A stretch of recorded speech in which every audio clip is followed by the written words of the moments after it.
Vamos a continuar entonces con nuestra serie Conociendo la Palabra.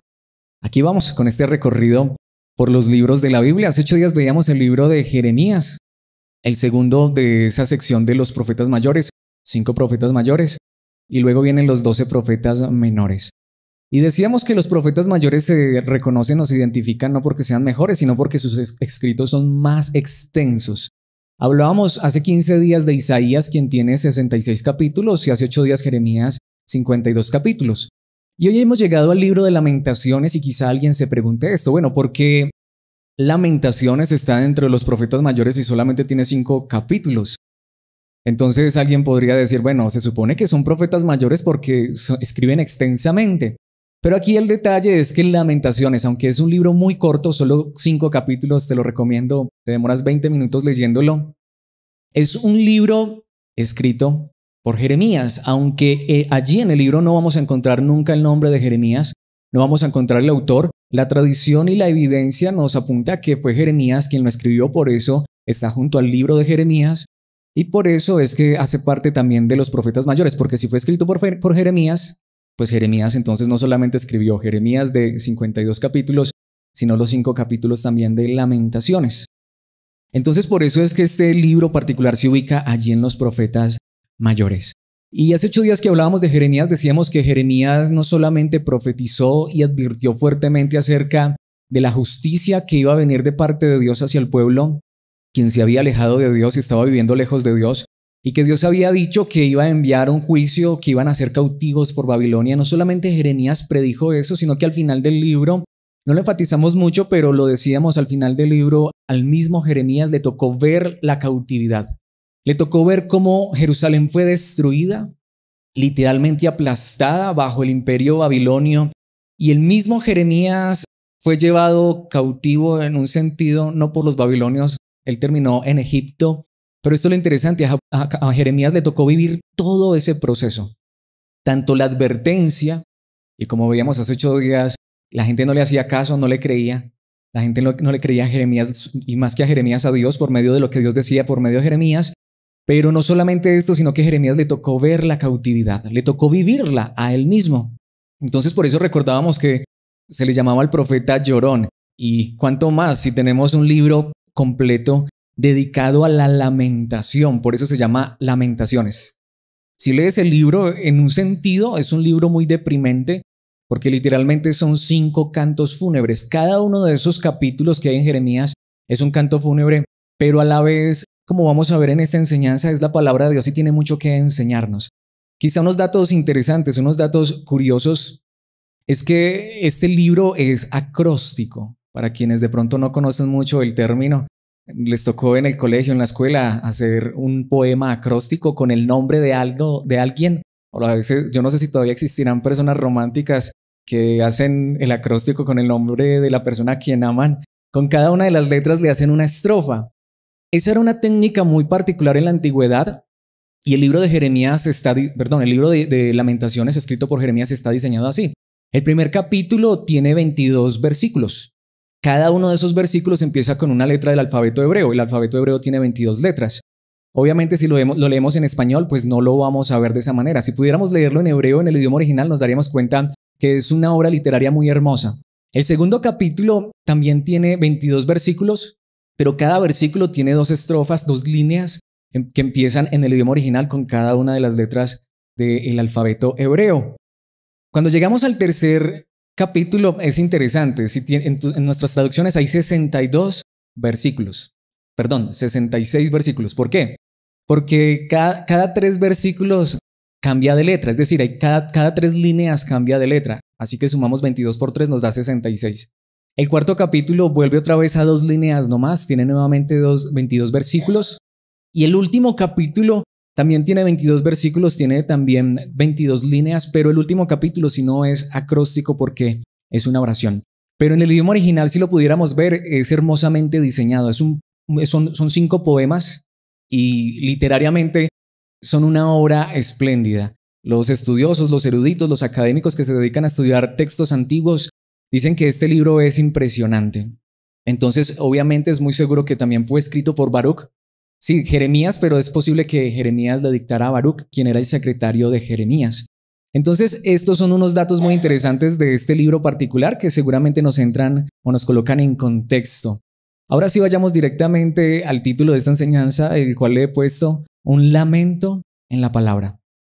Un lamento en la palabra. ¿Por qué? Bueno, porque el libro se llama Lamentaciones y como acabamos de decir, son 5 poemas fúnebres, lamentos, porque esto lo escribe Jeremías muy posiblemente durante el cautiverio o muy poco después del cautiverio que sucedió en el 586 a.C. Esto ya lo vimos un poco cuando estudiamos el segundo libro de los Reyes, pero aquí Jeremías expresa una situación real y vívida de cómo fue que vivieron estas personas, este pueblo, el mismo Jeremías, cómo vivieron la cautividad. Y si uno lo lee es impresionante. Realmente lo que digo es deprimente, pero a la vez hay allí rayos de esperanza maravillosos, como todo en la palabra de Dios. Entonces, a pesar de que es un libro de lamento, a la vez es un libro muy realista, porque esta es la gran realidad. A veces aún nosotros como cristianos nos lamentamos, nos quejamos por los problemas, las dificultades. Este mundo está en caos, es real. Nos quejamos por la injusticia. A veces hay lágrimas en nuestros ojos. Quizá no somos de las personas, o en el caso mío no soy de las personas que llora mucho en público, pero para quienes no saben, yo soy bien llorón. Y uno muchas veces está afligido, está angustiado y derrama lágrimas delante de Dios. Pero esta es la gran realidad. Si hay un libro que nos muestra esa verdad, es el libro de Lamentaciones. Así que hay un lamento allí por todo lo que está viviendo el pueblo de Dios, pero aquí vendría la pregunta, ¿es correcto, está bien lamentarnos? En un sentido, no. Si nuestro lamento, si nuestra expresión de dolor, de angustia, de queja, no es conforme a la palabra de Dios, no es correcto lamentarnos, porque es que lo que digo, a veces nos lamentamos por cosas que no deberíamos lamentarnos. Pero si nuestro lamento, nuestra queja, nuestro llanto, nuestro dolor es conforme a la palabra de Dios, no solamente podemos, sino que deberíamos lamentarnos. Y esto es lo que quiero que veamos en este panorama general de este precioso libro llamado Lamentaciones. Y vamos a dividirlo en 3 aspectos, en 3 secciones. Vamos a tomar los primeros 2 capítulos, luego los siguientes 2 capítulos, capítulos 1 y 2 en la primera sección, capítulos 3 y 4 en la siguiente sección y en la tercera sección veremos el último capítulo. Y lo primero que quiero que veamos es que a pesar de que hay un libro dedicado al lamento, tiene mucho que enseñarnos, porque si hay algo por lo cual tú y yo debemos lamentarnos, es tener un lamento por el pecado en primer lugar. Y esto es lo interesante, a veces nosotros nos lamentamos por los momentos difíciles, las situaciones difíciles que pasamos, pero ¿cuántos de nosotros nos lamentamos por el pecado? A mí personalmente no me gusta ver noticias, porque es que si uno mira las noticias, eso es deprimente, que pasó esto, que pasó lo uno, que pasó lo otro, que la injusticia, que la maldad, y la pregunta es, ¿pero quién se lamenta por el pecado? ¿Cuántas veces nosotros nos lamentamos por los problemas y dificultades, por las situaciones difíciles, pero cuántas veces nos lamentamos por el pecado? ¿Saben qué es lo interesante? Esto nos lo muestra de una manera muy particular, estos 2 primeros capítulos. Veamos unos cuantos versículos, comenzando directamente en Lamentaciones capítulo 1, versículo 1. Dice la palabra de Dios, Jerusalén, antes colmada de gente, ahora está desierta. ¿Se imaginan ustedes que Jerusalén era una de las ciudades más importantes, de hecho la más importante de Israel, pero una de las más importantes del mundo antiguo, y que allí este pueblo, esta nación era el pueblo escogido por Dios, y como lo hemos visto en libros anteriores, esta ciudad, y particularmente Jerusalén, era una ciudad impresionante, era un campo de oro. Esta ciudad tenía riqueza, fama, prosperidad. ¿Recuerdan la época de Salomón? Literalmente era la ciudad de las ciudades más famosas y ricas del mundo, más preciosas. Ahora es un campo desierto. Literalmente han destruido, han barrido Jerusalén y todo a su alrededor. Mis hermanos, esto es lo que está viviendo Jeremías y todo el pueblo de Dios en esta época. Dice: la que en su día fue grande entre las naciones, ahora queda sola como una viuda. La que antes era la reina de toda la tierra, ahora es una esclava.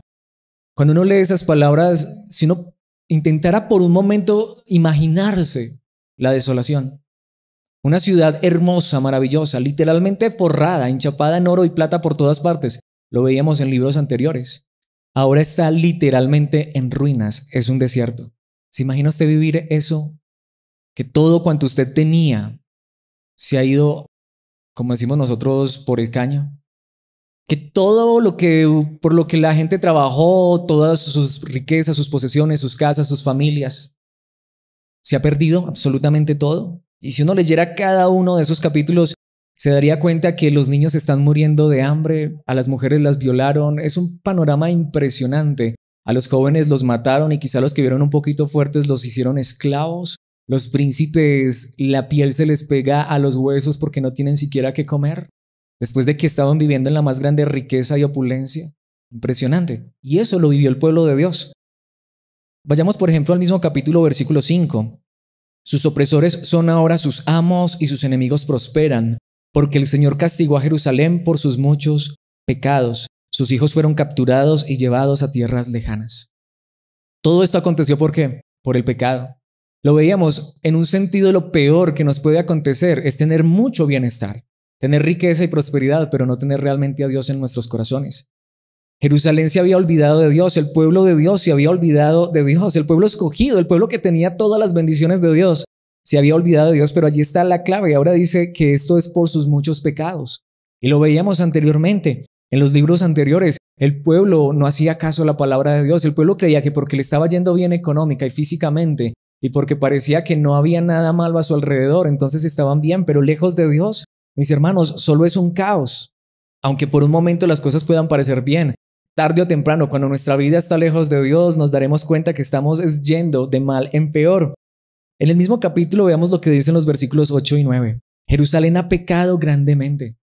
Así que este lamento es por el pecado, por eso fue desechada como un trapo sucio. Todos los que antes la honraban ahora la desprecian porque vieron su desnudez y su humillación. Lo único que puede hacer es gemir y taparse la cara. Obviamente se está personificando allá a Jerusalén como una mujer que ha sido humillada. ¿Qué dice el versículo 9? Se deshonró a sí misma con inmoralidad y no pensó en su futuro. Ahora yace en una zanja y no hay nadie que la saque. Señor, mira su sufrimiento, gime, el enemigo ha triunfado. Ese versículo me parece tan interesante, dice que se sumió en la maldad y no pensó en su futuro. ¿Alguna vez tú has pensado en el futuro? Tú que eres padre, tú dices que piensas en el futuro de tus hijos.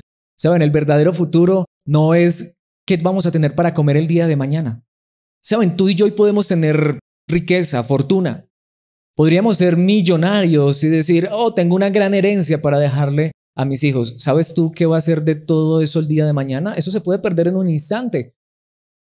Un terremoto, un huracán, una inundación o sencillamente un mal negocio, la ruina. Mis hermanos, es la realidad. Saben, el verdadero futuro de una persona no está tanto, y aquí quiero aclarar, no está tanto en el estudio, en la preparación académica. Quiero aclarar, no estoy diciendo que eso es pecado, que está mal. Hazlo, por favor. Sí, prepárate, estudia, haz negocios. Ese tipo de cosas no son malas, pero nuestro futuro no está en lo que tú y yo podamos hacer. Nuestro futuro no está en una casa hermosa, bonita, o en una fortuna, o en una cuenta bancaria. Nuestro futuro no está en tanto en la preparación que nosotros tengamos académicamente, aunque nada de esas cosas son malas. Nuestro futuro verdadero está en las manos de Dios. Porque si tenemos todo eso, pero no tenemos a Dios en nuestras vidas, mis hermanos, no tenemos nada. Y puede ser que disfrutemos por un tiempo de esas cosas, pero se pueden perder. Pero al final, ¿qué tenemos? Y eso es lo que está pasando con Jerusalén. Ellos no pensaron en el futuro porque ellos creían que el futuro y la seguridad de sus vidas estaba en sus reyes, en sus riquezas, en su oro, en sus gobiernos. Pero en un instante todo se derrumbó.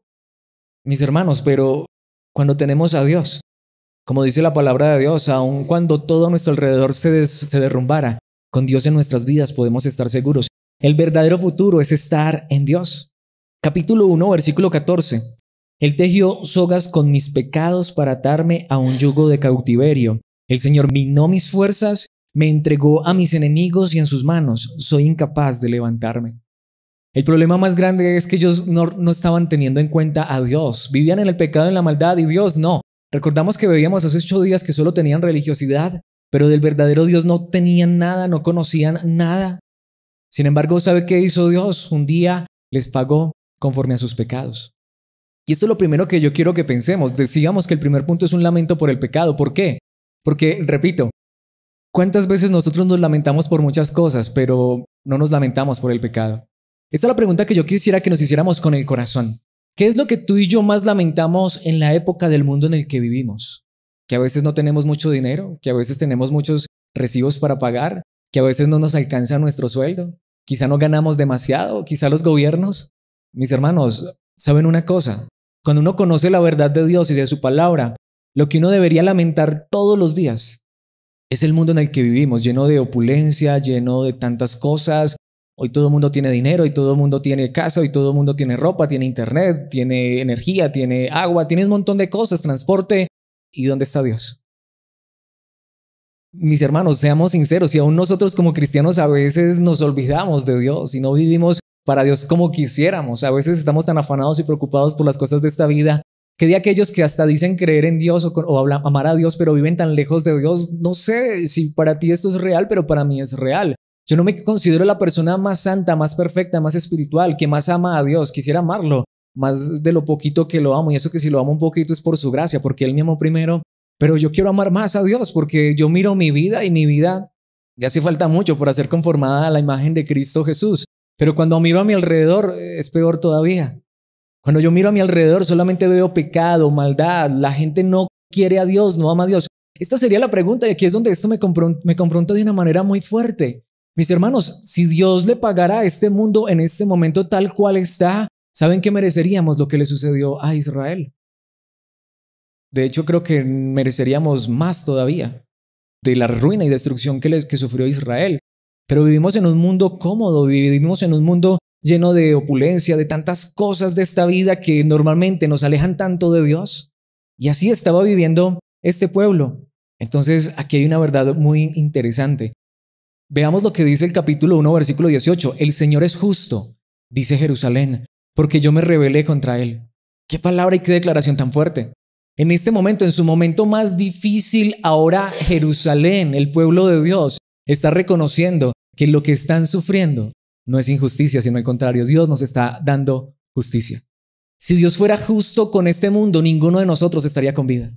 Si Dios nos pagara conforme a nuestras justicias, siempre lo he dicho, a veces uno dice a las personas que, es que tú te mereces mucho. Mis hermanos, nosotros no merecemos nada. Nosotros mereceríamos solo la justicia de Dios. Y aquí en el momento más difícil, ¿saben qué está diciendo el mismo pueblo de Dios? ¿Saben qué está diciendo Jerusalén, personificada en una mujer? Dice, porque yo me rebelé contra él. Escuchen, pueblos de todas partes, escuche el mundo, le está diciendo aquí el pueblo de Dios al mundo entero, miren mi angustia y mi desesperación porque mis hijos e hijas fueron llevados cautivos a tierras lejanas. ¿Saben qué está diciendo en este momento el mismo pueblo de Dios? Miren lo que me está pasando a mí y aprendan de esto. Porque al final lo más importante que uno tiene es a Dios, no las cosas de esta vida. Las cosas de esta vida uno las puede tener, y si Dios se las regala a uno bien, y es más, Dios le puede dar tanto a uno en esta vida, pero ¿de qué sirve tener todo si no lo tenemos a Él? Y es lo que está de cierta manera en este lamento diciendo Jerusalén. Miren lo que me ha pasado a mí por olvidarme de Dios. No es buena cosa olvidarnos de Dios, aunque tuviéramos todo bien a nuestro alrededor. Capítulo 1, versículo 20. Señor, mira mi angustia, mi corazón está quebrantado y mi alma desespera porque me rebelé contra ti. Ahora, esto es muy fuerte. Dice, en las calles la espada mata y en casa solo hay muerte. Pero ¿sabe qué está diciendo allí la palabra de Dios? Mi corazón está quebrantado y mi alma desespera porque me rebelé contra ti, Dios. Al final, lo que en este momento estaba experimentando este pueblo, aún físicamente, lo que están diciendo es, Señor, ahora entiendo porque me rebelé contra ti. Ahora, eso toca tan profundamente mi vida. Lo hemos dicho tantas veces. Es triste, es lamentable, pero muchas veces para uno acercarse a Dios le tiene que pasar algo malo.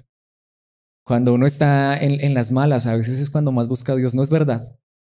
Cuando uno está viviendo un momento difícil, vaya a ver cómo ora uno. Vaya a ver cómo quiere estar en la congregación para escuchar la palabra, quiere escuchar un consejo, y uno encuentra consuelo y aliento en Dios, en su palabra, en los hermanos. Vaya que vuelva otra vez el bienestar, y qué fácil es otra vez alejarnos.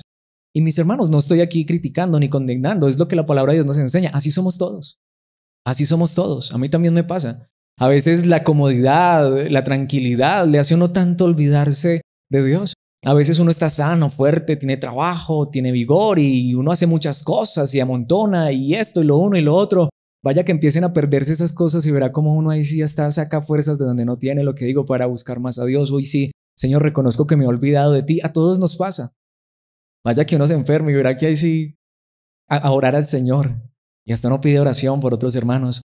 Mis hermanos, esto es real. Israel es lo que está diciendo aquí. En mi angustia, mi corazón está quebrantado. ¿Saben por qué? Porque yo me rebelé contra Dios. Al final estoy entendiendo que lo que estoy recibiendo es más que justo. Y de hecho es hermoso a la vez, porque aquí es donde vemos aún rayos de esperanza. ¿Saben por qué también Dios está permitiendo esto? Y ahí es donde vamos, para que el pueblo vuelva a Dios. Si una enfermedad, si un dolor, si una dificultad me ha acercado a Dios, bendita disciplina. Esa es la gran realidad. Y es por eso que no deberíamos lamentarnos. Lamentémonos por nuestro pecado, por nuestra maldad. ¿Saben de qué sí debemos lamentarnos? Lamentarnos de que hemos estado tan lejos de Dios. Pero Dios sigue siendo bueno con su pueblo. Vayamos al capítulo 2, veamos unos cuantos versículos del capítulo 2. En su enojo el Señor cubrió de sombras a la bella Jerusalén. La más hermosa de las ciudades de Israel yace en el polvo, derrumbada desde las alturas del cielo. En su día de gran enojo el Señor no mostró misericordia ni siquiera con su templo. Ahí hay una verdad muy interesante. Si no lo entendemos correctamente, nos podríamos desviar de esta verdad. Lo que la palabra de Dios nos está diciendo es que Dios no mostró misericordia por Israel en este momento. ¿Qué mostró Dios? Justicia. La misericordia no es algo que Dios deba mostrar, que tenga que mostrar. Misericordia es la misma palabra que significa gracia en el Nuevo Testamento. De hecho, normalmente en una traducción 100% fiel al original nunca encontraríamos la palabra gracia en el Antiguo Testamento, sino que es misericordia. Pero son sinónimas. La palabra misericordia significa lo mismo que gracia, algo inmerecido. Lo que está diciendo aquí es, lo cierto es esto. Dios ya no nos quiso mostrar misericordia, porque la verdad es que si tú y yo hoy estamos con vida y tenemos cosas buenas en esta vida, es por la gracia, por la misericordia de Dios. ¿Qué dice el capítulo 2, versículo 14? Tus profetas han declarado tantas tonterías. Son falsas hasta la médula. No te salvaron del destierro exponiendo a la luz tus pecados, más bien te pintaron cuadros engañosos y te llenaron de falsas esperanzas. Y aquí es donde quisiera que nos preguntáramos nuevamente, ¿cuántas personas sí se reúnen en lugar para escuchar qué? La profecía de moda. ¿Cuáles son las profecías de esta época? El Señor te va a hacer próspero, el Señor te va a ayudar, el Señor te va a bendecir, el Señor te va a sanar. ¿Saben qué dice aquí? Estos falsos profetas le hicieron más daño al pueblo. ¿Saben por qué? Porque como dice, no te salvaron del destierro exponiendo a la luz tus pecados. Nuestra mayor necesidad es reconocer que hemos estado lejos de Dios. Lo he dicho, de verdad, yo creo que tenemos demasiado humanamente hablando. No nos hace falta nada, tenemos más de lo que merecemos. ¿Saben qué es lo que más necesitamos? Reconocer que necesitamos es a Dios. Reconocer que somos tan pecadores y que fallamos tanto. Precisamente, ¿qué dice el capítulo 2, versículo 17? Sin embargo, es el Señor quien hizo exactamente lo que se había propuesto. Y notemos esta frase aquí tan interesante. Cumplió las promesas de calamidad que hizo hace mucho tiempo. Destruyó a Jerusalén sin misericordia, hizo que sus enemigos se regodearan ante ella y sobre ella les dio poder. ¿Por qué digo que este versículo es muy interesante? Porque allí dice que Dios hizo exactamente lo que él había predicho, lo que él había dicho en su palabra. Porque también había promesas de que si hacían lo malo, les iba a ir mal. Entonces, lo he dicho tantas veces, muchas veces vamos a buscar las promesas de la palabra de Dios, pero claro, las promesas bonitas. Pero también hay promesas de que si no vivimos en obediencia. Y aquí es donde hay una parte que yo quiero aclarar y me encanta. Me encanta porque aquí es donde debemos entrar en el contexto real y verdadero. Esto que le está sucediendo a Israel es a causa de su pecado. Pero ¿saben por qué está haciendo esto Dios con Israel? Porque es su pueblo. Porque como dice la palabra de Dios, Dios al que ama, disciplina. ¿Saben? Dios está haciendo esto por su pueblo, porque Él ama a su pueblo, porque su pueblo se ha rebelado, porque su pueblo se ha alejado de Él una y otra vez. Dios no está condenando a su pueblo, Dios está castigando y corrigiendo a su pueblo porque es su pueblo. Dios está haciendo esto con Israel porque son sus hijos. Y esa es la misma verdad hoy. Aquí es donde quiero que no ignoremos esta verdad, por si quizá la ignoramos. Aún estando hoy en la gracia, no bajo la ley como el pueblo de Israel, esto sigue siendo verdad para nuestras vidas. Si nosotros somos hijos de Dios, nosotros, si estamos viviendo lejos de Dios, en pecado y en la maldad, puedes estar seguro de algo. Yo puedo estar seguro de algo. Si yo me alejo de Dios, no, yo no me pierdo, pero Dios me va a corregir y me puede corregir fuertemente.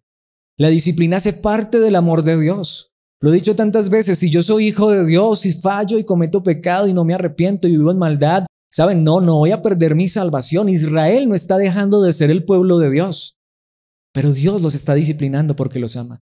Dios los está corrigiendo porque Él les advirtió una y otra vez. Siempre lo he dicho, coloco esta analogía, no soy padre, pero no es necesario ser padre para entenderlo. O eso es lo que hace un padre. ¿Qué hace un padre? Le enseña a su hijo, hijo, no hagas esto. Y le explica por qué, y le enseña por qué, y le advierte. Quizá el hijo lo hizo y de pronto es un padre misericordioso y dice, esta te la perdono, pero recuerda, eso está mal, no lo vuelvas a hacer. Y quizá la tercera vuelve y la perdona, pero llega el momento en el que el padre dice, mira hijo, no estás haciendo caso, así que con el dolor en mi alma te tengo que corregir, te tengo que disciplinar. ¿No es verdad para ustedes que son padres? Yo no soy padre, pero a mí me tocó. O yo no sé si ya no hay disciplina. A mí me tocó la disciplina. Y siempre lo he dicho, cada que hablo de esto, lo digo con el corazón, gracias Dios por la disciplina que me dieron mis padres. Pero eso también me recuerda que esa es la gran verdad. Si yo actúo mal, saben, tengo un Dios que me ama y me va a disciplinar. Puede ser que no me dé el golpe a la primera. Me llama la atención, me enseña con su palabra, pero de algo puedo estar seguro. Si tú eres hijo de Dios, si yo soy hijo de Dios, hemos experimentado la disciplina. Sabemos que Dios nos ha corregido, muchas veces lo ha hecho con vara. Y eso es lo que le está sucediendo a Israel. Mis hermanos, esta es una verdad que no podemos ignorar. El Señor hizo exactamente lo que se había propuesto, porque este es su pueblo. Y está bien, aquí no les mostró misericordia, porque eso es lo que pasa. Nuevamente, muchas veces un padre le advierte algo a un hijo. ¿Y qué hace ese padre? Muchas veces le pasa por alto la falla al hijo. ¿No es verdad? ¿Cómo se llama eso? Misericordia. ¿Qué sería lo justo si un padre le dice a un hijo, no hagas esto porque si no te castigo? ¿Qué es lo justo? Que cuando ese hijo desobedezca, el padre lo castigue. ¿Es justo? Eso es justicia. ¿Qué es misericordia? Que el padre, a pesar de que dijo, si haces esto te disciplino, diga, bueno hijo, te voy a hacer otro llamado de atención, te voy a perdonar esta, pero la próxima te disciplino. ¿Qué pasa si el hijo vuelve y hace lo mismo y a la próxima el padre lo disciplina? ¿Dejó de ser hijo? No. ¿Dejó de ser el padre de ese hijo? No. ¿Ese padre dejó de amar a ese hijo? No, al contrario, porque lo ama. Dice, hijo, ya no te la puedo pasar porque si no, no vas a aprender. Yo no sé, sueno como papá, ¿cierto? Y no soy papá.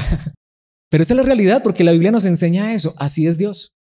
Y eso es lo que está diciendo aquí. Ya Dios no mostró misericordia porque ya le había pasado por alto muchas. Y no solamente eso, Dios enviaba a sus profetas. Lo veíamos hace 8 días. Jeremías, el mismo que escribe Lamentaciones. ¿Qué hacía el pueblo cuando Jeremías le predicaba al pueblo de Dios que estaban viviendo en desobediencia y en maldad? Que Dios los iba a disciplinar. Intentaron matar a Jeremías. Lo ignoraban. Le decían, no gastes saliva con nosotros. Ahora están sufriendo las consecuencias de sus pecados. Pero recordemos, ¿por qué aún esto es hermoso? Porque aquí hay misericordia de parte de Dios. De hecho, aquí quiero que vayamos a nuestro segundo punto, porque a pesar de la lamentación tan grande que hay en este libro maravilloso, ¿saben qué es lo que podemos encontrar en nuestro segundo punto en los capítulos 3 y 4? Un lamento, pero de esperanza. ¿Saben qué me encanta a mí de este libro maravilloso? En ese libro tenemos quizá uno de los versículos o uno de los pasajes más llenos de esperanza de toda la Biblia. Si tienes algún tiempo en el cristianismo, estoy seguro que habrás escuchado estas palabras. Es más, es posible que las hayas usado. Es posible que te sepas estos versículos de memoria. ¿Qué dice Lamentaciones capítulo 3? Versículos, aunque normalmente sabemos desde el 22 hasta el 23, pero quiero que lo tomemos desde el 19. Aquí hay una verdad preciosa. Recordar mi sufrimiento y no tener hogar es tan amargo que no encuentro palabras. Este es el dolor que está sufriendo este pueblo. Versículo 20. Siempre tengo presente este terrible tiempo mientras me lamento por mi pérdida. Pero ¿qué dice el versículo 21? No obstante, aún me atrevo a tener esperanza cuando recuerdo lo siguiente. Lo que está diciendo allí la palabra de Dios en un poema maravilloso en hebreo es esto. Estoy viviendo dolor, estoy viviendo angustia, estoy viviendo el momento más difícil de mi vida, sin embargo, tengo un recuerdo, o tengo algo que me recuerda que hay esperanza y es esto. Y vienen los versículos famosísimos. Lamentaciones 3, 22 y 23. El fiel amor del Señor nunca se acaba. Aquí el pueblo está reconociendo, sé que Dios me ama a pesar de la situación que estoy viviendo. Lo he dicho tantas veces. A mí me enseñaban que el amor de Dios es que todo te va a salir bien, que todo lo que tú te le pides a Dios, Él te lo da, ¿no? ¿Saben? El fiel amor del Señor es saber que aún en los problemas y dificultades, Él me ama porque Dios es capaz hasta de usar eso para ayudarme. Dios es capaz de utilizar aún nuestro dolor y sufrimiento, nuestros problemas y dificultades, nuestras rebeldías para hacernos volver a Él. El fiel amor del Señor nunca se acaba, sus misericordias jamás terminan. Versículo 23, grande es su fidelidad. Sus misericordias son nuevas cada mañana. Lo que digo, ¿quién no conoce ese famoso pasaje? De hecho, nos lo sabemos que está en Reina Valera. Si no fuera por la misericordia de Dios, ya hubiéramos sido consumidos. Pero sus misericordias son nuevas cada mañana. Esa es la gran realidad. Si no fuera porque Dios nos ama, Estaríamos hace mucho rato 3 metros bajo tierra. No tendríamos ninguna esperanza. Pero aquí es donde viene la verdad preciosa. ¿Saben, mis hermanos? Preguntémonos. Puede ser que hoy estemos pasando momentos difíciles. Puede ser que hoy mismo cada uno de ustedes y yo mismo estemos viviendo momentos de dificultad, quizá dolor, enfermedad, no lo sé, escasez, porque a todos nos pasa. O al menos a mí me pasa. Yo también me enfermo. Yo también sufro necesidades económicas y muchas otras cosas. Pero aquí es donde viene la pregunta. Piensa por un momento, ¿tienes hoy algo por lo cual tú puedas agradecerle a Dios? ¿Tienes hoy algo por lo cual tú puedas decir gracias Dios? Por ejemplo, ¿tienes un esposo o una esposa, unos hijos, una familia? ¿Tienes una casa, un techo? ¿Tienes ropa? Quizá tienes un empleo, ¿tienes salud? ¿Hoy abriste los ojos y pudiste ver la luz de un nuevo día? ¿Estás respirando aire? ¿Quizá estás fuerte, aliviado? Mis hermanos, ¿saben qué es lo impresionante aquí? Que el mismo pueblo está reconociendo que Dios, a pesar de todo esto, aún tiene algunos con vida. ¿Y saben qué está diciendo aquí? Esto es misericordia, esto es gracia. Dios sigue mostrando gracia y misericordia. El problema más grande es cuando a veces nos centramos en lamentarnos por lo que no tenemos. Pero si nosotros diéramos gracias a Dios por cada cosa buena que tenemos, esta es la gran realidad que enseña la palabra de Dios. Ninguno de nosotros, aun siendo hijos de Dios, siendo el pueblo de Dios, no merecemos nada bueno en este mundo. Y cuando yo miro esto, no solamente doy gloria a Dios por su misericordia en mi vida, sino que miro a mi alrededor y digo, Dios mío, tu misericordia es demasiado grande. ¿Cuántas personas en este momento están pecando, ofendiendo a Dios terriblemente y no les importa en lo absoluto? ¿Cuántos de nosotros, aun siendo cristianos, le hemos fallado a Dios esta semana? Si Dios nos pagara conforme a nuestras obras, ¿qué hubiese acontecido con nosotros? El pueblo aquí está diciendo, aún una nueva mañana, abrir los ojos, respirar, aún en el momento más difícil, es misericordia de Dios. A veces nosotros como cristianos hemos tenido muy mal, pésimo pensamiento. En nuestros momentos difíciles, y no lo digo de aquí hacia allá solamente, a mí me pasa también. Muchas veces en mis momentos difíciles yo hasta he deseado morirme, porque yo sé que si me muero me voy para el cielo. No porque yo sea el mejor, por gracia, ya sabemos. El cielo es nuestra esperanza eterna porque Cristo pagó por estos pecadores y nos ha regalado su justicia. Esa es la verdad del Evangelio y eso es lo que creemos a la luz de la palabra de Dios. Si Alex partiera hoy a la eternidad, se va derechito a la presencia de Dios, a la eternidad con Cristo Jesús, y va a descansar de todo el dolor y el sufrimiento de esta vida. Pero eso no significa que nuestra esperanza sea la muerte. Aquí hay un problema muy grande y es porque muchas veces, lo digo por mí mismo, hemos sido desagradecidos. Porque nuestra esperanza no es morirnos. Al apóstol Pablo le dieron esa oportunidad. Léete el libro, la carta a los Filipenses. Él dice, estoy en estrecho, estoy en un dilema, no sé qué es mejor para mí. Yo podría en este momento partir a la presencia del Señor y sé que se acabarían todos mis problemas y dificultades, pero también tengo la posibilidad de elegir quedarme. Y saben, me voy a quedar. Sé que allá es mucho mejor, pero yo prefiero estar aquí porque yo puedo servir a Dios, porque yo puedo compartir con ustedes, porque yo puedo ser útil a la obra del Señor. ¿Saben un punto, mis hermanos? Seguramente Pablo entendía esto de una manera muy clara. Y Pablo sufría mucho. Y déjenme decirles, Pablo sufría más que cualquiera de nosotros. Cuando Pablo dijo eso, ¿saben dónde estaba él? En un calabozo en Roma. En un calabozo, en una cárcel, no en el mejor momento. Y créanme que no eran esas cárceles de esa época, no eran como las de ahora. Las de ahora parecen un palacio. Pablo estaba humanamente en su peor situación, pero él dice, pero prefiero quedarme. ¿Saben? Porque nuestra esperanza no es la muerte. Claro, si muriéramos se acabaría todo el dolor y sufrimiento, pero esta es la pregunta. ¿Tenemos cosas por las cuales agradecer a Dios? ¿Tenemos cosas por las cuales decir gracias Dios porque no lo merezco? Grande es su fidelidad, sus misericordias son nuevas cada mañana. Cada mañana, cuando tú te levantas de tu cama, son misericordias de Dios, no lo merecemos. Cada mañana cuando tú abres tus ojos y sabes que todavía estás respirando y puedes quizá abrazar a una persona, decirle buenos días a tu esposo, a tu esposa, a tus hijos, o puedes levantarte y organizarte, bañarte, ir a un trabajo y puedes comer y puedes disfrutar de un helado, no sé si te gusta el chocolate, no sé qué te guste. Mis hermanos, cada una de esas cosas son gracias, son misericordia de Dios, no las merecemos. Cuando yo miro esto digo, Dios mío bendito, tengo demasiado. Y muchas veces estoy enfocado en lo que no tengo, lamentándome, cuando lo que yo debería decir es, Dios mío, tus misericordias son nuevas, hoy tenemos vida. ¿Cuánto nos ha dado Dios hoy, en este preciso día? Y en medio de su dolor, este pueblo está diciendo esto. Grande es su fidelidad, sus misericordias son nuevas cada mañana. Vamos a ir hasta el versículo 27. El Señor es bueno con los que dependen de Él, con aquellos que lo buscan.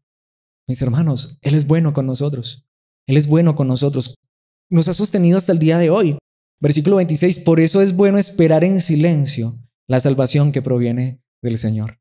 Por eso es bueno al fin y al cabo descansar, aún en los momentos difíciles, porque tenemos muchas razones por las cuales dar gracias a Dios. Por eso es bueno decir, Dios mío, tú eres demasiado bueno y mejor voy a esperar en silencio, no me voy a lamentar tanto. Me lamento por mi pecado, Señor, me lamento porque he sido una persona rebelde. Me lamento porque he estado tan lejos de ti, pero no me lamento en este día porque me has dado un nuevo día. Me has dado la oportunidad de respirar y hoy te puedo alabar, hoy te puedo exaltar, te puedo glorificar. Es bueno esperar en silencio la salvación que proviene del Señor. Versículo 27. Y es bueno que todos se sometan desde temprana edad al yugo de su disciplina. Y 2 puntos porque ahí sigue hablando muchas cosas hermosas que no podemos ver, pero me encanta esa verdad. Es bueno que todos se sometan desde temprana edad al yugo de su disciplina. Y eso es lo que yo me pregunto. Volvamos a lo mismo. A veces hasta a nuestros niños les enseñamos eso. Hijo, confía en Dios que todo te va a salir bien. ¿Saben? Hijo, aprende aún que la disciplina es buena. Y no solamente la disciplina de tus padres, la disciplina de Dios. Sé que Dios me ama porque me disciplina. Sé que Dios me ama porque cuando comete un error, me corrige. Yo a veces pensaba eso. Yo decía, yo sí soy humanamente hablando y en nuestra jerga, en nuestro contexto. No sé si eso pueda significar en otra parte algo diferente, pero en nuestro contexto, ¿qué decimos? Yo he dicho, yo pensaba esto, yo sí soy muy salado. ¿Cierto? Muy de malas. Porque se los digo a mis hermanos, en ocasiones les he contado, yo le desobedecía a mis padres, oiga, eso era, yo pensaba que era que mi mamá era bruja o no sé qué cosa, porque mi mamá no me podía decir, no haga esto, porque yo lo hacía y oiga, no haga eso que se cae, me caía. No haga eso que le pasa tal cosa, me pasaba. Y aún como cristiano me pasa, porque yo soy humano y le fallo a Dios. Y antes yo pensaba eso, pero es que Dios no me perdona ni media, pues. Es que ya me estoy desviando y ya está ahí con... Hoy digo gracias, Dios. Si Dios no hubiera tomado mi vida en sus manos, en estos días lo decía, mis hermanos, yo no soy la mejor persona del mundo. Yo no soy el mejor cristiano, quisiera hacerlo, eso sí, se los aseguro. Y le pido cada día a Dios que me haga más conforme a la imagen de Cristo Jesús. Y yo quiero parecerme a Cristo, pero claro, yo miro a Cristo en la palabra y digo, uy, Dios mío, bendito, ¿cuánto me hace falta? Pero confío en que Él me tomó en sus manos, me ha tomado y Él me va a ayudar y me va a guiar. Y hay millones de imperfecciones en mi vida, pero Él comenzó una obra, Él la va a perfeccionar. Pero esta es la gran realidad. Hoy doy gracias a Dios por eso. Hoy doy gracias a Dios que lo que digo, hoy estoy utilizando muchos dichos nuestros, cada que meto la pata, Dios me corrige. Y hoy no estoy triste por eso. Y le digo a Dios eso, Dios mío, si yo me voy por un camino equivocado, no importa. Mejor dicho, haga lo que sea necesario. Dios, no me dejes. Porque si tú me dejas, si tú me abandonas, termino como el pueblo de Israel, lejos, perdido. Yo sé que tú vas y me rescatas, pero yo no quiero ser la oveja perdida. Claro, si soy la oveja y me pierdo, sé que soy oveja y Él me va a rescatar. Pero yo sé que cuando la oveja se pierde, cuando Él la encuentra, normalmente la encuentra hambrienta, la encuentra herida, la encuentra perniquebrada, la encuentra con frío, la encuentra valiendo, creo que así se llama, bramando. Porque eso nos pasa. Cuando nos alejamos de Dios, gracias a Dios si somos ovejas, no dejamos de ser ovejas. Pero uno sufre las consecuencias. Yo a veces le digo hasta eso al Señor, Señor, no permitas que me vaya por el mal camino. Yo sé que si voy por el mal camino, yo sé que tú me vas a corregir. Tu vara y tu callado me infundirán aliento. Yo sé que me enderezarás. Yo sé que si cometo un error, gracias Padre, porque ya sé que no pierdo mi salvación, pero yo no quiero ni siquiera cometer errores. Yo quiero que me guíes por el camino correcto, Señor. Enséñame, guíame por tu camino. Mis hermanos, esa es la verdad que nos enseña la palabra de Dios. Bueno es esperar en Dios, bueno es confiar en Dios. Y aún si Él nos ha disciplinado, gloria a Dios por esa disciplina. ¿Qué dice Lamentaciones capítulo 3, versículos 31 al 33? Pues el Señor no abandona a nadie para siempre. A veces Él nos deja sufriendo un ratico para que aprendamos de la disciplina, pero Él no nos deja, Él no nos abandona para siempre. Dios no abandonó ni siquiera en este momento a Israel. Aunque trae dolor, también muestra compasión debido a la grandeza de su amor inagotable. Dios también trae dolor a nuestras vidas. Lo que digo, el que te enseña que cree en Dios, en Cristo y todo te va a salir bien. No, yo te digo, muchas cosas te van a salir bien por la gracia de Dios. Pero si tú y yo necesitamos que Dios traiga dolor a nuestras vidas, Dios va a traer dolor, pero es porque Dios es bueno. Es porque Dios es bueno. Porque aunque Él trae dolor, también muestra compasión. Es debido a la grandeza de su amor inagotable. Versículo 33, pues Él no se complace en herir a la gente o en causarles dolor. Y aquí vuelvo a la analogía que decía ahora. No soy padre, pero he escuchado a mis padres y a varios padres decir esto. Cuando uno corrige a un hijo no sabe que a uno le duele más que a ellos. Para ustedes que son padres es verdad, ¿cierto? Les ha tocado corregir a sus hijos. Mi mamá en estos días me contaba que muchas veces me castigaba y luego se encerraba por allá a llorar porque le dolía más a ella que a mí. Y eso es la misma realidad. Cuando Dios nos corrige no es porque Él esté feliz azotándonos, no es porque Él esté feliz permitiendo que suframos o que experimentemos un dolor, pero Él sabe que como hijos a veces rebeldes lo que necesitamos es una disciplina que duele. Y Dios no se complace en eso, pero lo hace porque nos ama. Lo hace porque es un Padre bueno. Es más, cuando tú y yo sufrimos, Dios sufre con nosotros. Es lo que está diciendo el texto. Él no se complace en herir a la gente o causarle dolor, pero lo hace. Nos aflige, nos causa dolor, pero no se complace. Él no está feliz de hacer eso. Dios sufre con nosotros. A Dios le duele cuando nos disciplina. Capítulo 4, versículo 17. Solo veamos un versículo del capítulo 4. En vano esperamos que nuestros aliados vinieran a salvarnos, pero buscábamos socorro en naciones que no podían ayudarnos. Qué interesante. Si vemos que el lamento aquí se están lamentando es diciendo esto. Es como a veces decimos nosotros, ay, ¿por qué no somos tan tercos? ¿Por qué no aprendemos? Es que nuestra confianza no la estábamos colocando en Dios, sino allí está, en los aliados, en los vecinos, en lo que está a nuestro alrededor, en nuestra riqueza, en nuestras posesiones. Y así somos a veces. Creemos que lo que nos va a llenar, nos va a saciar, nos va a satisfacer es otra persona, es un nuevo gobierno, que ahí es donde las cosas van a cambiar. ¿Sabes? Si tuviera otro trabajo, si tuviera otra esposa, si tuviera otra familia, ¿sabes? Puedes conseguir todo lo que quieras. Nada de esto nos llena. Nuestra confianza y seguridad no vienen de nuestras posesiones. Nuestra felicidad no está en otra persona, está en Cristo Jesús. Mis hermanos, no nos engañemos. Pero esto nos lleva a nuestro último punto que veremos en el capítulo 5 y les decía, todos esos 4 capítulos son poemas acrósticos. El último son 22 versículos, pero es un lamento de súplica. Porque ahora el pueblo ha entendido que lo peor que uno le puede pasar es estar lejos de Dios. Y lo acabamos de ver en un versículo. Qué bueno uno aprender eso desde temprana edad. Qué bueno uno aprender a confiar realmente en Dios desde niño. A veces el problema ahí sí está en nuestros padres, que nos enseñaron a veces solamente religión. Pero lo que decimos a veces es que hay que ir a la iglesia, es que hay que hacer esto, lo uno y lo otro, hay que orar. ¿Por qué mejor no aprender es a depender de Dios en todo cuanto somos? Y claro, hay que ir a la iglesia, sí, hay que orar y esas cosas son buenas, pero eso no es ser cristiano, eso no es ser hijo de Dios. Ser hijo de Dios es hasta eso. Hay que aceptar la disciplina de Dios. Hay que pedirle a Dios, corrígeme si me estoy equivocando. Hay que decirle a Dios, enséñame. Aprender. Yo muchas veces oraba a Dios cuando tenía que presentar el examen el día que no había estudiado. Y esperaba que Dios supuestamente me iluminara. Y sí, Dios Espíritu Santo, ilumíname porque no estudié y tengo un examen. No, la palabra de Dios me enseña a ser disciplinado. Obviamente lo que necesitas es estudiar. ¿A qué me refiero? A Dios lo necesitamos todos los días, pero para que nos ayude a cumplir su voluntad. Y aquí vemos un capítulo donde están los jóvenes, las jovencitas, los príncipes, los ancianos, los niños. Y es un lamento diciendo, Señor, acuérdate de nosotros. Señor, guía a los ancianos. Señor, guía a los jóvenes. Señor, guía a las niñas, a las jovencitas, a los jovencitos. Señor, porque te necesitamos todos los días de nuestra vida. Capítulo 5, versículo 1 dice, Señor, recuerda lo que nos ha sucedido. Señor, no te olvides. Mira cómo hemos sido deshonrados. Y no está diciendo, Señor, es que no lo merecíamos. Señor, es que esto es injusto. No, Señor, ¿sabes? Estamos sufriendo el castigo en nuestro propio cuerpo y es real. No podemos escapar a esta realidad, te hemos fallado, pero Señor, acuérdate de nosotros. Capítulo 5, versículo 16. Cayeron las guirnaldas de nuestra cabeza. Lloren por nosotros porque hemos pecado. Se cayó la gloria nuestra, pero ¿saben por qué? Porque hemos pecado. Es un lamento de súplica, Señor. ¿Sabes? Hoy reconocemos que somos tan pecadores, que te hemos fallado tanto, que hemos estado tan lejos de ti, pero hoy volvemos a ti, regresamos a ti. Vayamos al final del capítulo 5 y final de este libro. Y hay unas verdades allí preciosas. Pero Señor, tú serás el mismo para siempre. Tu trono continúa de generación en generación. ¿Qué necedad la de uno? Tú y yo vamos de paso en esta vida. Dios es Dios y permanece para siempre. Pero tú y yo tenemos la oportunidad maravillosa, o más que la oportunidad, la gracia maravillosa de poder descansar y confiar que Dios nos está guiando a su eternidad. Y si Dios nos está guiando a la eternidad y Él nos ha prometido llevarnos al cielo, ¿creen que Él no va a guiar nuestra vida en esta tierra? Pero a veces nos olvidamos de esto. Dios seguirá siendo Dios.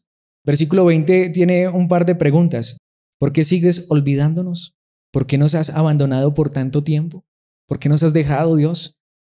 Y en el versículo 21, restáuranos, oh Señor. Y aquí me encanta, y es que regresemos a ti. Devuélvenos la alegría que teníamos antes.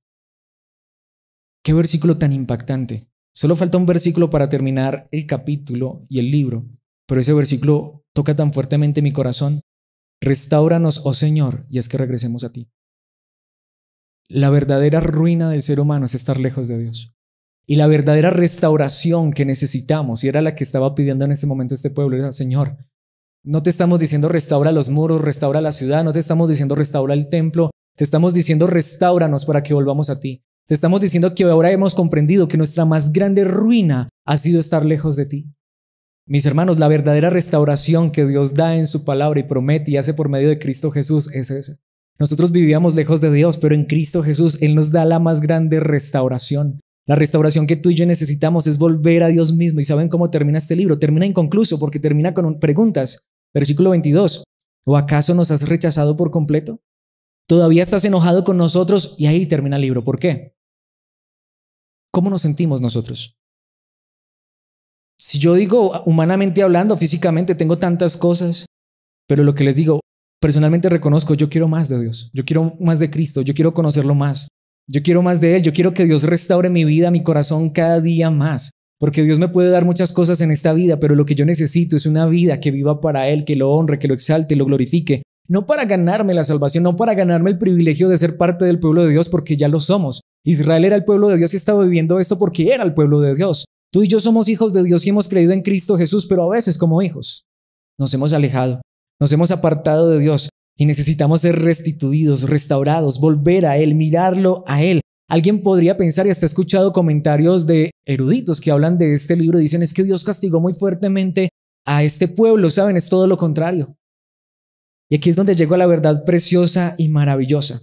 Dios no castigó fuertemente a este pueblo porque eventualmente este pueblo regresó y volvieron a tener todas las cosas humanamente hablando que habían perdido. ¿Qué pasó con este pueblo? ¿Ahí sí obedecieron a Dios?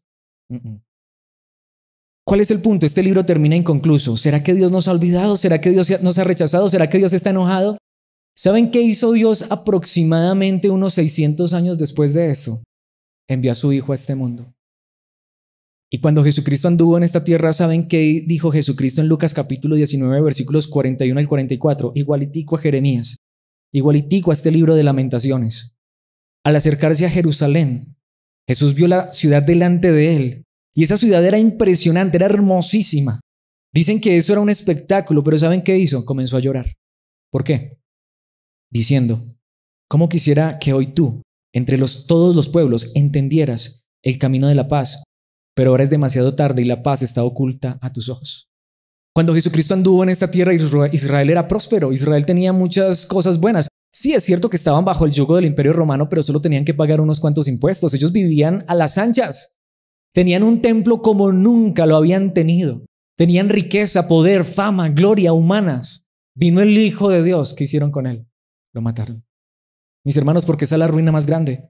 Y Jesucristo lloró por esa ciudad. No por esas piedras, sino por esas personas que eran como piedras. Como con esas personas que veían esa hermosura que tenían a su alrededor, pero no podían ver a Cristo, el Hijo de Dios, el Salvador, que estaba frente a sus propios ojos. No podían ver el camino verdadero de la paz. La paz está en Cristo Jesús. Versículo 23, no pasará mucho tiempo antes de que tus enemigos construyan murallas que te rodeen y te encierren por todos lados. Te aplastarán contra el suelo y a tus hijos contigo. Tus enemigos no dejarán una sola piedra en su lugar porque no reconociste cuando Dios te visitó. Dios se hizo hombre. El Hijo de Dios vino a esta tierra. Anduvo en esta tierra. ¿Qué hicimos nosotros los hombres? Lo matamos. Lo crucificamos. Lo pusimos en una cruz. Pero aquí es donde viene el punto. ¿Fue muy grande el castigo que Dios le dio a Jerusalén? No. Después volvió y la restituyó. ¿Qué hizo Jerusalén? Mató al Hijo de Dios. Lo puso en una cruz. Lo desnudó en vergüenza. Le arrancó la piel a latigazos. La barba y la cara se la volvieron nada a puñetazos. Le colocaron una corona de espinas y lo clavaron en una cruz hasta derramar su última sangre, su última gota de sangre. Mis hermanos, eso era lo que merecíamos tú y yo. Eso era lo que merecía Israel. pero Dios permitió que sucediera con su Hijo para ti y a mí, hacernos parte de su pueblo y darnos su gracia. Jesús se lamentó por Jerusalén, pero también lo hizo por nosotros. Pero ¿saben qué es lo más glorioso? Por medio de la muerte de Cristo Jesús, dice el escritor de los Hebreos, y con estos versículos quiero terminar, en el capítulo 5, versículos 7 al 9, mientras estuvo aquí en la tierra, Jesús ofreció oraciones y súplicas con gran clamor y lágrimas al que podía rescatarlo de la muerte. Y Dios oyó sus oraciones por la gran reverencia que Jesús tenía. Porque aunque Jesús fue a la muerte, Él resucitó. Pero ¿qué dice el versículo 8? Aunque era hijo de Dios, Jesucristo, Jesús aprendió obediencia por las cosas que sufrió. Si aún Jesús, el Hijo de Dios, Dios hecho hombre, pero como hombre, aprendió obediencia, ¿por qué? ¿Por todas las cosas buenas que tuvo? ¿Por lo que sufrió? Te hago esta pregunta. ¿Será que a veces tú y yo no necesitamos aún el sufrimiento? ¿Será que a veces no necesitamos aprender? Pero ¿saben qué es lo glorioso? Nunca nuestro dolor, nunca nuestro sufrimiento, por más grande que sea, se puede comparar al de Cristo, el que sufrió por nosotros. Porque Él no solamente no lo merecía, Él no tenía por qué sufrirlo. Él estaba en la gloria con el Padre en eterna perfección. Pero Él se despojó de su trono de gloria y vino a este mundo a aprender sufrimiento, a aprender dolor por ti y por mí, para rescatarnos, para salvarnos, para que ya no suframos lo que mereceríamos. Una cruz, Él la sufrió por nosotros. Versículo 9, de ese modo, Dios lo hizo apto para ser el sumo sacerdote perfecto y Jesús llegó a ser la fuente de salvación eterna para todos los que le obedecen. ¿Saben? Aún en medio de mi dolor y de mi sufrimiento hay algo que me alienta. Nunca mi dolor, nunca mi sufrimiento será como el que sufrió Cristo. Y si sufro, yo lo merezco, pero Él no lo merecía. Aún así, Él sufrió lo que realmente yo merecía para que tú y yo hoy tengamos esperanza. Para que tú y yo, aún en un lamento, como el libro de Lamentaciones, que está en la palabra de Dios, un lamento en la palabra, tú y yo podamos decir como un día dijo el salmista, Él ha cambiado nuestro lamento en baile, en gozo, en alegría. Porque aún en medio del dolor podemos decir, nunca vamos a sufrir lo que Cristo sufrió, sino al contrario, aún en medio del dolor hoy nos podemos gozar. Aun cuando no tuviéramos todas las cosas, tenemos mucho de qué agradecer a Dios, pero lo más importante, Cristo hizo esto para darnos a ti y a mí lo que no merecíamos, ser parte de su pueblo y saber que un día estaremos con Él en la eternidad. Simplemente quisiera terminar preguntando esto. ¿No le das gracias a Dios? ¿No tienes algo hoy no por qué lamentarte, sino por lo cual dar gracias a Dios de que Él te ha hecho parte de sus hijos, parte de su familia y te da la vida eterna? Aunque estuviéramos sufriendo, aunque tuviéramos dolores en nuestras vidas, nunca nuestro dolor se comparará con lo que Cristo sufrió, pero Él lo hizo por amor a ti y a mí, para hacernos parte de este pueblo maravilloso. ¿Quisieras darle gracias a Dios por esta verdad? Padre nuestro que estás en los cielos. Qué maravilloso nuevamente llamarte Padre, aunque tantas veces nos hemos alejado de ti. Padre, a veces parecemos como hijos humanos, que nos acercamos a nuestros padres quizás solamente cuando tenemos algo para pedir, algo para reclamar, algo para exigir. Padre, perdónanos, porque muchas veces nos hemos lamentado, porque muchas veces nos hemos quejado, o al menos yo lo reconozco, Padre Celestial, y sé que mis hermanos también. Sé que a veces vivimos angustiados, afligidos, sin darnos cuenta cuánta gracia nos has dado. Ni siquiera tu amado Hijo Jesucristo, quien no lo merecía, cuando tú anduvo en esta tierra, Él sufrió como ningún otro. Desde la cuna, porque no nació ni siquiera en una cuna, en un pesebre. No tuvo nada, ni siquiera una piedra donde recostar su cabeza, aunque era el Hijo tuyo, el Hijo eterno. Padre, perdónanos porque hoy te llamamos Padre y somos tus hijos solo por gracia.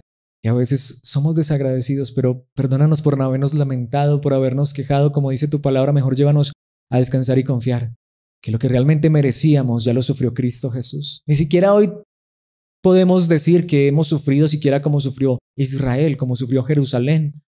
Nosotros no hemos sufrido ese tipo de cosas. Tú has sido demasiado bueno. Perdónanos por olvidarnos que cada mañana hay misericordias nuevas en nuestra vida y a veces estamos lamentándonos y quejándonos en lugar de agradecerte por tanta bondad. Pero por sobre todo perdónanos porque nos hemos olvidado tantas veces que aunque haya dolor y sufrimiento en esta tierra, es tan pasajero, pero ya nos has regalado la salvación y la vida eterna. Nos llamas igual tu pueblo, como lo has hecho con Israel, tus escogidos desde la antigüedad. Hoy, a estas personas que no hacíamos parte de tu pueblo, nos llamas tu pueblo, tus hijos, tus amados, tus escogidos, solo por lo que Cristo hizo por nosotros. Padre, perdónanos por olvidarnos de esto. Pero en esta hora te ruego, por favor, llévanos a recordar siempre esto y que esta sea nuestro consuelo, nuestro aliento, nuestra esperanza segura todos los días hasta el final. Al contrario, permítenos aún decir, Señor, si es necesario, corrígenos, porque sabemos que nos amas. Padre, si es necesario, disciplínanos. Padre, si es necesario, haz cosas en nuestra vida que nos impidan ir por el mal camino, aunque eso pueda en un momento causarnos algún dolor, así sea físico. Pero Padre Celestial, descansamos y confiamos en que si estamos en tus manos, estamos seguros, porque el verdadero dolor, el más grande dolor, lo sufrió tu Hijo desde el pesebre hasta esa cruz, para que hoy nosotros podamos llamarte a ti, Padre nuestro. Te agradecemos eternamente en el poder de tu Espíritu, en los méritos de Jesucristo tomado Hijo. Gracias por este tiempo en tu palabra. Amén y amén.